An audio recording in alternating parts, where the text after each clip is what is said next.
Jazz hands. Came out of the womb with jazz hands. But not neo soul hands, and I kind of wish I did, because that's what we're diving into today on the next episode of Vital Stallions. Stallions.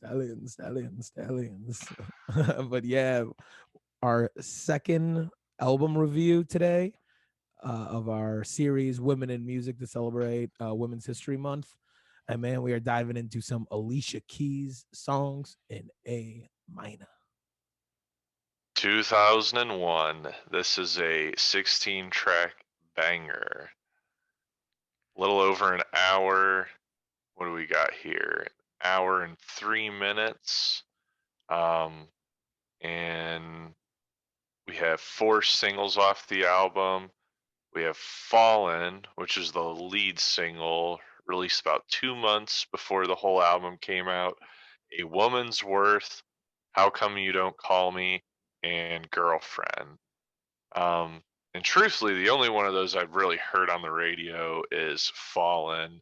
I mean, as I dove into the album a little more, I could see why those other 3 songs were released as singles too. Yeah, no, absolutely. And I mean, like you said, this is a marathon of an album, and definitely the longest one we have done. And I mean, when it's over an hour, you know that this is the real deal of the full length. But so this was Keys's debut album, and it was a marathon, honestly, for her to create as well. So she began writing these songs back in 1995 at the age of 14. She recorded the album for Columbia Records in 1998, but they rejected it. Mistake on their part. Yeah. so from there, so she had a contract with Columbia Records. A gentleman named Clive Davis bought her contract, and from there, they signed with, it was Arista Records, but then it kind of disbanded and turned into J Records label. And so that is what it's actually produced, or it was put out through. And that's kind of just where she got her voice. But I mean, this was basically ready in 1998. Didn't come out until 2001. That's, yeah, I mean, and June 5th, 2001. I don't know if we went into the exact date, but again, another summer album. That seems to be a theme with us so far. But yeah. Yeah, and this actually, just a little bit of trivia here. So the films Shaft and Dr. Dolittle 2, Rock With You, and this song isn't off this album, but it was recorded in the same sessions. It's called Rear View Mirror. They're featured in those 2 movies. So Rock With You was in Shaft, and Rearview Mirror was in Dr. Dolittle 2. And that sort of goes off what you said, because Shaft came out in 2000. This album came out in 2001. So yeah, the song Rock With You was ready to go, like you said, at the end of 1998. So she's sitting on this for 3 years trying to get someone to take it. Like, she knows this is amazing music. But somebody who was doing the music for the movie Shaft figured it out, because they got Rock With You on the movie. And I mean, I think that's one of the better songs off this album. Yeah, Dr. Dolittle 2, like I said, got Rearview Mirror, which isn't off of Songs in A minor, but it's from the sessions. Yeah, and these sessions were long. I think there was 30 plus songs written during these sessions and just during this time for this album. But honestly, it paid off because it debuted at #1 on the Billboard Top 200. It sold 236,000 within the first week, and it won 5 Grammys. And she also wrote, arranged, and produced basically most of this album. So just a long work, the long dedication, obviously paid off, and it turned into just a classic 2000s album, early 2000s album. And honestly, like like just set up the rest of her career in the greatest way possible. Like this album is a masterpiece, start to finish. Yeah, I was floored when I listened to it for the first time. I mean, obviously, I listened to it again before doing this, but the first time I listened to it was probably 2018. So, like 4 years ago. And how I got to listening to it was for some reason, like Alicia Keys and Adele. I just decided, I like a handful of songs by both of these two artists. I'm just gonna pick one of their albums and listen to the whole thing. Um, and so I think is Adele. I always get the numbers mixed up. Is 18 her first album? Is that the I number? I honestly do not know. Unfortunately, you've showed Whatever me the majority of Adele that I honestly know, so can't Fair help you there. enough. Her first album though, I listened to that one and I was pretty impressed. I'm like, oh yeah, definitely got to do this for Alicia Keys, and so did the same thing. First album and was just mind blown. Yeah, and before we dive in, I just want to answer the question that shook my mind before we even dive into this, and I'm sure all of you are just on your seats, really wondering. Well, are all of these songs in A minor? That is the ultimate question. No, there's I'm gonna only guess no. there, Yeah. and want to know what? There's only one song in A minor. That is Jane Doe. Um, Okay. so no, but it's a beautiful title. Probably a lot of songs in other minor keys, just not A. It's all right. Hey, it had me questioning, it had me Googling, it's done its purpose, it's left a mark, had me wanting more and searching for more. And I searched. But man, let's dive into this with the first song, the shortest song on the album. Basically, like you're reading the back of a book, setting yourself up for the rest of the album with this song. And it's called Piano and I. Yeah, and so this song, honestly, it reminded me of the first track off of Dark Side of the Moon. Because if you listen, probably about a minute into Piano and I, maybe not even that long in, um, you will actually hear the drum beat from Fallen kick in, like just verbatim. And it also sort of has like that heartbeat pulse to it as well. Yeah, and dude, it starts out like literally it begins with a rendition of Beethoven's Moonlight Sonata. So that's what she's playing on the piano to start it off. And so we Yeah. and and so we referenced as well that she got denied by Columbia Records and there was years off. You hear her in this song. I don't know if I'm gonna quote verbatim, but she keeps saying, "I gotta amp myself up as much as you." So what if it took me maybe 2 years or shit, but I'm feeling prepared?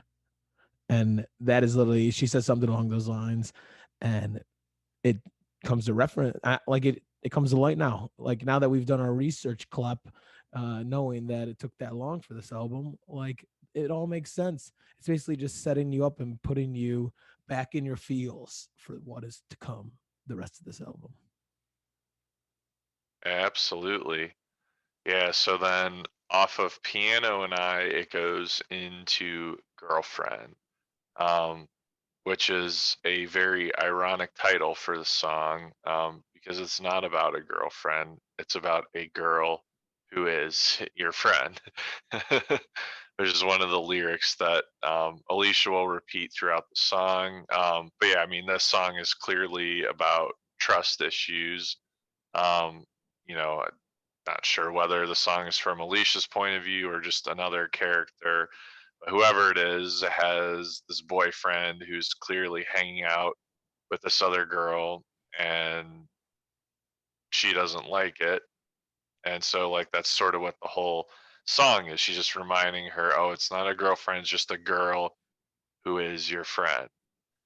But I mean, when we get later on in the album, I'm not so sure that I think that might have been a little naive. Although she's just a girl that Girl is who's afraid. a friend. So from there we go to "How Come You Don't Call Me Anymore," Oh, which that played out I quick. that didn't last too long. So this one is actually a Prince song. Did you know that? I No. Dude, it was So this is a cover, technically? this is a cover and it was released on the B side to the 1982 single 1999. Okay. And Yeah, I'm looking up the credits now. Yep. it's Prince is credited as the writer. and it seems to be covered a couple times before Alicia. But yeah, she put it in, and so I went back and listened then to the Prince one, and dude, the rendition she does on it is just beautiful, chef's kiss. Yeah, and I'm gonna have to look up the Prince song after this. Dude, when I found that out, I was honestly pretty stumped as well because I thought I was looking up the wrong song, honestly. And I was like, wait, It flows in Alicia. perfectly. It does. But yeah, no, it's a ballad of like longing for a relationship and romance, basically. Um, and yeah, again, a common theme, and Klep and I kind of just discussed this, is the titles literally just speak for themselves. There's no beating around the bush with these albums, Yeah, or these songs, should I absolutely. say. But yeah, the most Hmm. popular one from there and the number one single, Fallen, at number 4. And yeah, I mean, everyone's heard this song. If you haven't, then you just must have been really young when it was 2001, or you didn't have a radio. Um, yeah, no, just an absolute banger. I think everyone knows the piano riff to this song pretty well. Yeah, just sort of going off that girlfriend song, falling. I keep falling in and out of love with you. So it's those trust issues have reared their head again. You pointed out the piano at the beginning, but that choir as well at the beginning really makes this song hit. Um, Sometimes I love you. Yeah, no, it's that's good. It yeah, the layers she gets on the song are incredible. I literally wrote down, like, listen to it, that this first verse just had me leaning back with it. Like, it just had me rocking. And it had all of America rocking in 2001 as well, because it was the number one song on the US Hot 100 and is also a song. Like I said, they've won 5 Grammys for this album. Alicia did. This took home 3 of them for Song of the Yeah, Year, I can see that. Best R&B Song, and then Best Female R&B Vocal Performance. Um, the ins and outs of relationship. That's what the people of 2001 were feeling. Oh yeah. And so also, Vinyl Stallions got to always mention the vinyl on every album review. So Fallen ends. This is a 2-disc vinyl, but Fallen ends side one.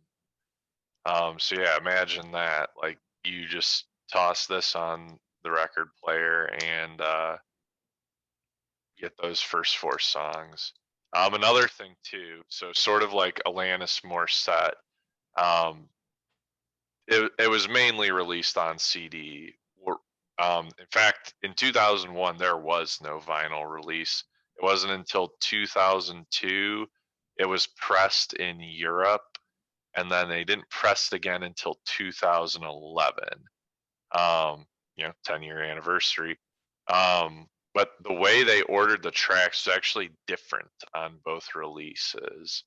So I'm going to go off of the American version released in 2011, just because, in my personal opinion, I think the way they ordered it makes more sense. Um, Yeah, we'll get into that later once we get to the differences. But both versions have the end of side one after Fallen. Awesome. So yeah, to start then the side two, we got Trouble, my friend, right here. I said Trouble right here in River City. Yeah, this I think this Well, song was. hang on. That was the Music Man. We have a different one. It's Troubles. The Music Man. Shout out to the Music Man. Go see it. I was Mayor Shin, sixth grade play. Um,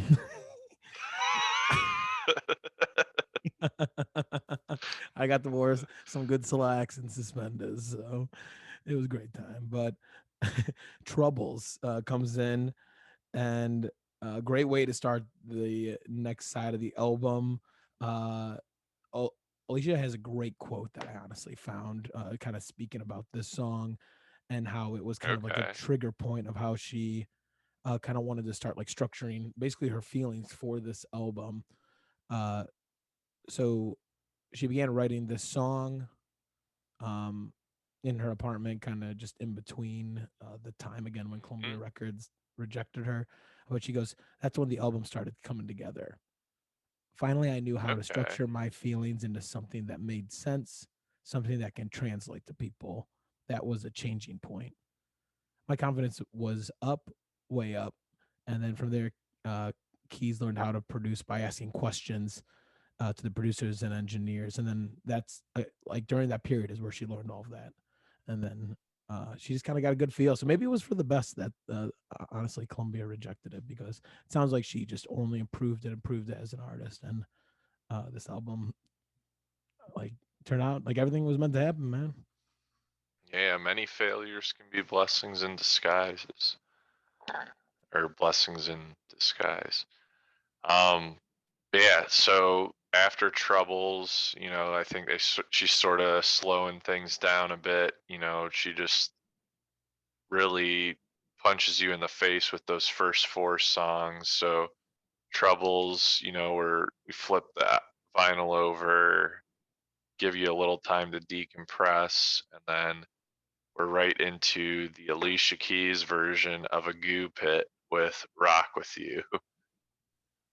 And yeah, I mean, just like the first minute and a half, 2 minutes of the song is just crazy. It does not sound like anything else Alicia Keys makes. It's just all like I'm trying to think of a good way to describe it. There's just tension in the air. Like you can just feel the tension, but you don't know where the song is going to go because it's just left so open. This is my favorite song on this album, honestly. I just And immediately write down just bass line with a bunch of exclamation points. Like, do do do do boo boo do, and then you just have like the keys just there's sparingly mixed in. there's something else I like don't know obviously what exactly it is, but during that intro and throughout the whole song, it sounds like those things on New Year's that you get and you can like spin them and it makes that like cranking noise. Like it Yeah. like the like I don't know, I'm not gonna make the noise, but just go back and listen to that. And I Mhm. just imagine on New Year's spinning that thing around, and like there's something in that song that sounds like that. Um, Yeah. but yeah, that the violins as well just slaps so hard. Like this one is my favorite. And my favorite line from it was there's no escape on the spell you have placed. And I don't know, man. I just felt like I was in a spell listening to that song as well. So rock with you. Yeah. No, I mean that one's epic, and yeah, it's just very different than a lot of the other stuff that she does. It's less piano focused, and I think it shows off her ability more as like of a just writer and just putting a whole song together. Um, versus some of her other songs, which are maybe more of a display of just raw talent. Absolutely.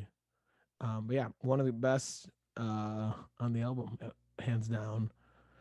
Uh, Yeah, easily in my top three songs off the album. Definitely. But we go to another single from there in A Woman's Worth. That's in that 5 minutes 3 seconds at number 7. And oh yeah, the vocals on this one are crazy. Yeah, sort of like "You Ought to Know" by Alanis Morissette. Like this song has just like a part in it where like the way she's talking or the way she's singing is almost like talking or rapping, and it gets very rhythmic and like it's almost like a little jazz scat, you know? Dude, it's yeah, it's so good, and I think like it's during the chorus that honestly it just sticks out for me. Just the comparison of like when a real man knows a real woman when he sees her, and a real woman That's knows a what I real mean, man. a little Like jazz it, scat when like that back and forth, like Alanis, like you said. Um, yeah, no, that is fantastic. The synth at the he beginning was a really, real man. A real and but at the beginning the synth makes it sound like you're setting up for like a movie. But yeah, it's true soul music, man. This is an absolute, just another blast of a song. Absolutely. Yeah, and just sort of I guess the song title um is a little I guess I don't want to say ironic, but when you see it, my first thing is I think, okay, Alicia is going to try to be convincing the audience of a woman's worth, and it was quite the opposite. She was saying like, well, I don't actually need to convince you of anything because a real man knows a woman's worth. Yeah, exactly. That's very, very clever way of putting this one across. And Hmm. honestly, the next one is clever as well. So number 8 is Jane Doe, and this is a top 3 one for me. But I just love the use in this one of kind of just, I don't know, like saying just like another like normal woman like taking her man, basically like another Jane Doe.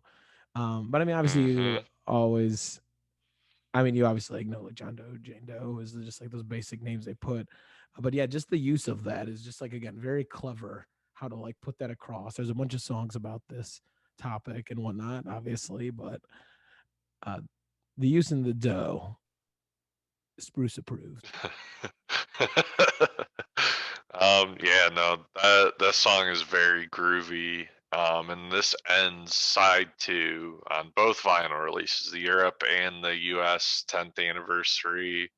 Um, yeah, this ends side two of the vinyl.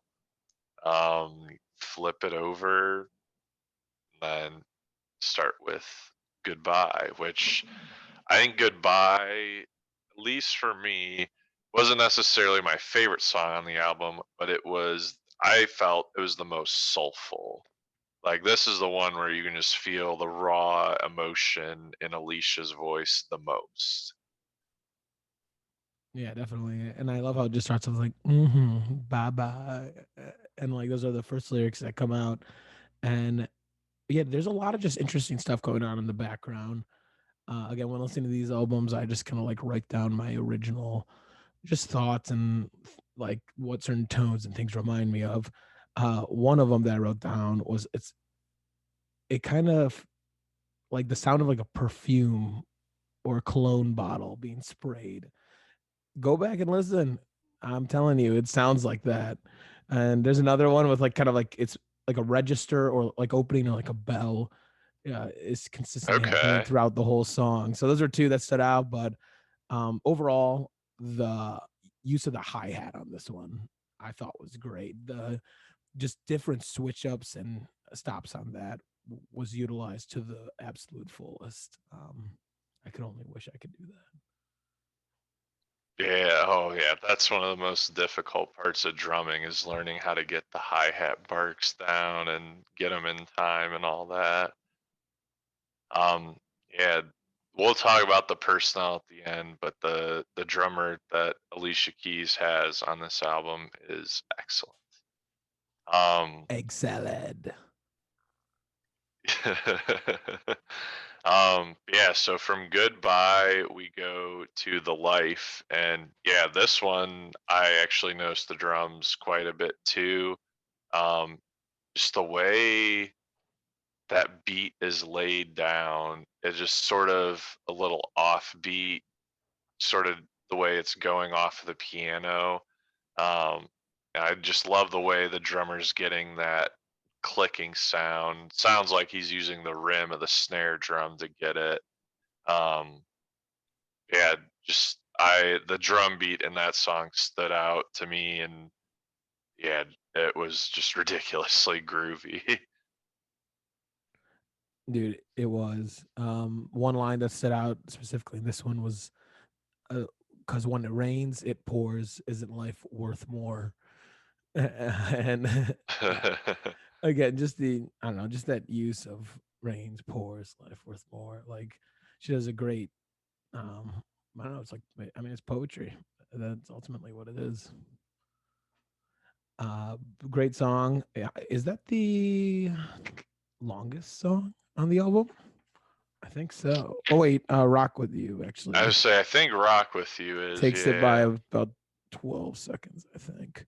Um, but yeah, and something else I put for that was just bass again, dot dot dot, spare me, because Hmm. I don't know what tones they're getting on this, but that bass is honestly what I mean makes. I mean, it's that and the piano, but put that together, I feel like is the heart of this neo soul album. Yeah, absolutely. Yeah, just the way the bass, piano, drums, her singing, like, yeah, it's just incredibly soulful music. Yeah, and we go from there into Um, number 11, Mr. Man. yeah, this is my favorite song off the album personally. We get a little violin right off the bat, just that, and like you just hear that and you start swaying. Dude, it has that Um, Latin America kind of like influence and feel with not just the music, but I don't know the way she is singing as well. I don't know, I just kind of get that feel in this song particularly. yeah. Yeah, I don't wanna be unfair to Mr. Man. Mr. So yeah, Mr. Man. yeah, I think this going back to relationships, things, songs sort of like Me and Mrs. Jones by Billy Paul, just like, yeah, I know it's wrong. I don't want to be unfair to Mr. Man. Definitely. And so this one is actually a duet with a gentleman by the name of Jimmy Cozier. Yeah, yeah, Jimmy's got pipes. Young Jimbo. Shouts, Yeah, shouts. she gave him a chance. Just give the boy a chance, Mr. Cozier. um, yeah, so Mr. Man 2 also on the US version of the vinyl pressing. This ended. This would be the first side of the second disc, so C side. Um, and so it did not in the European version. Um, and not sure why they wouldn't have ended it there, because after Mr. Man it goes into Never Felt This, which is sort of like an intro track into Butterflies. So to me, the way the US version has it makes way more sense. End it after Mr. Man, this epic, mind blowing song, and then start the D side with your interlude instrumental song that flows right into the song after that. So that's why, to me, the US version, the way they have it, makes way more sense. Yeah, no, it sounds like the US does know how to put together a good vinyl album. Our language, English, may not be as good and comprehensible, but we'll take it as a couple stallions over here. But like Klep said, never felt this way is an interlude into the next song, Butterflies. But it is another cover, actually, written by a gentleman named Brian McKnight, which was released in 1992. But it's a real quick Okay. one. It's only about 2 minutes, 1 second. And then, yeah, it goes into Butterflies from there, which is the 13th track on this album. Yeah. Yeah, very cool. And it's a lot more acoustic leaning than some of the other songs. In fact, I'm not even sure if there's any piano at all in it. If it is, it's very sparingly. Um, but yeah, I mean, Alicia's basically just excited, and the song is just like it sounds like butterflies, like, just got butterflies. It starts with the piano. It literally interludes straight into it, and it's just piano from the song before. Uh, Okay. but that and dude, aren't like butterflies and like stuff like that just so funny to think about? Like just I don't know those feelings where you can't really explain it. Like my foot falling asleep earlier today, I was like tingly. What is this happening? I don't know. Yeah, Stuff. no, it's always hard for me to tell because, like, I mean, even though it's a cover, like, never felt this way in butterflies. They just, one flows into the other. So I always have trouble knowing, like, all right, when has never felt this way stopped and when has butterflies began?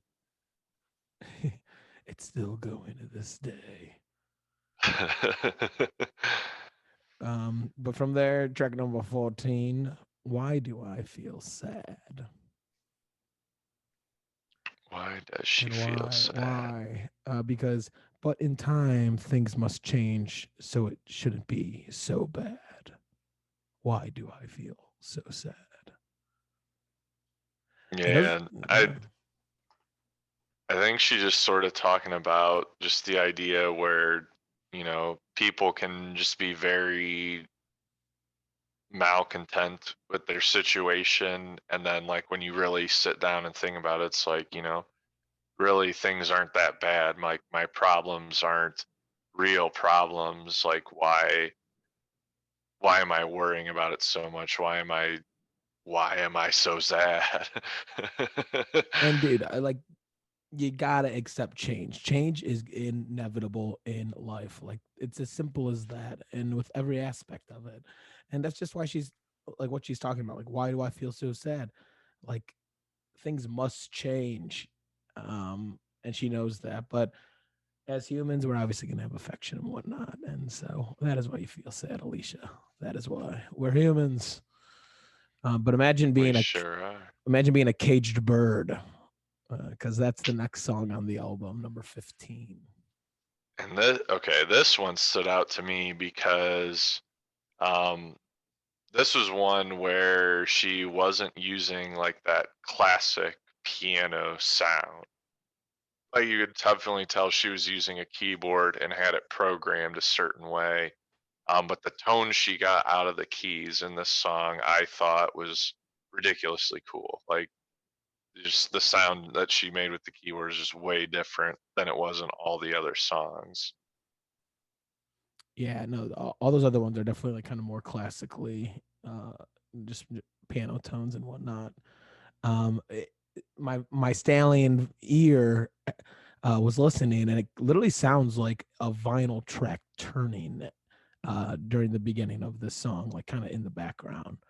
It's, I mean, it's obviously must be meant. There's definitely something just like happening back there, light noise. But that was happening. But yeah, it's also about like kind of like keeping inside like your feelings because you feel like no one else like will understand what you're feeling, and just like letting go and flying. I mean, we talked about it earlier, but yeah, I mean these songs kind of speak for themselves. You're a caged bird, you'll want to be let out, fly, express yourself. And I think that's definitely the main focus of this one. Yeah, absolutely. Um, and so Cage Bird is technically the last song on the album, but it's also not because there is one more song and it's called Lovin' You. So yeah, going back to the European version versus the US version of the vinyl, the European version doesn't even have Lovin' You on it. So, as if what I was telling you about Never Felt This Way and Butterflies was not enough, if you left this song off of the pressing, you should have been fired. Whoever was on Alicia Keys' team that decided for whatever reason it was a good idea to leave this song off of the European release of the vinyl pressing should have been sacked immediately and never been allowed back in music for the rest of their career, because that song is an absolute banger. UT gone. Get out of here. You're done. And yeah, Yeah, they it's honestly should be. technically a hidden track, which on a CD release, all that means is on the back of the CD, they don't list the track. But it's not like an album where like the track will play and there will be, 3 or 4 minutes of silence. You just put the CD in the car and it says there's 15 tracks, but then you play it and there's actually 16. It's that simple. That's simple. But yeah, definitely top three. It's that, Jane Doe, and I think number one's Rock With You for me. Has a very like Okay, Supremes vibe, if you remember the Supremes. Kind of absolutely. gospely music is what came to mind. But yeah, man, Europeans, you guys got to listen to this one. Yeah. Well, I mean, they did because they got the CD release too. It just when they decided to do the vinyl, they, for whatever reason, only released it to Europe first. I don't know why they didn't release it in the US until 2011, but yeah, they left this song off for whatever reason. You Yeah, I think fools. this one's probably my fourth favorite on the album. I would probably, I know it's the just most basic, simple, like opinion, but like Fallen for me is like easily in my top three. It's just the song's so good. Yeah, Mr. Man, Rock With You, and Fallen. That's my top three for this album. Awesome. What an album. Like we said, it was a marathon, but we got through that pretty smoothly, Club. Shouts. Yeah, and I know I mentioned the song Rear View Mirror earlier. So that song was off of these sessions. It was not released with the main release. When they released this album in Japan, this was a bonus track on the Japanese release. Yeah, like I had mentioned before, this song is featured on Doctor Doolittle 2. Which sounds just like the worst movie ever created. Um, I've never seen it, honestly. I've seen Doctor Doolittle one, and I know they should have stopped there, and that's a fact. um, but yeah, what a great album! Shout out to Alicia. And again, just this was the start to her amazing musical journey that is continuing, and she's actually coming, Clap, to Nautica in August. Yeah. Yeah, I might have to swap the poop deck because get my sailor's hat out because I would love to find my way down to the Cuyahoga River for that show. Yeah, it's gonna be a great one right at the end of summer. But yeah, shout out to her. But we have to turn it up a little bit here in March and get some more out. And we're gonna do that by picking our next one. So again, to remind the peeps out there, we still have Billie Eilish, Happier Than Ever. We still have Tina Turner, What's Love Got to Do with It? Club, you have a couple, I think, still out there.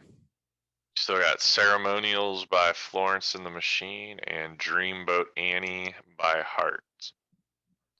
All right. So we are going to pick, and we're live on camera, ladies and gentlemen. We're going to do this the real deal. So I'm going to put a couple of these. I've written them out. All right. Your boy, Spruce Big Goose, is going to be picking. All right. I have one. Oh! Who will be participating in the Goblet of Fire? For the next album review, the Vinyl Stallions will be doing Billy Eyelash. No. Billie Eilish, Happier Than Ever from 2021 is going to be the newest album we've ever done. And like I said in previous podcasts, that this is the only one that I've ever listened to all the way through. And I am so excited to dive in. Just her sophomore year album and everything her and her brother do on this album is great. We'll get into it more, but yep, stay tuned for that. Billie Eilish. All right, you heard it here first. Got anything else for the people, Spruce? That's about it. I got Alligator Keys here to sign us off. Alligator. See you later. I'm Spruce. I'm Klep. And this has been another episode of Vinyl Stallions. Stallions.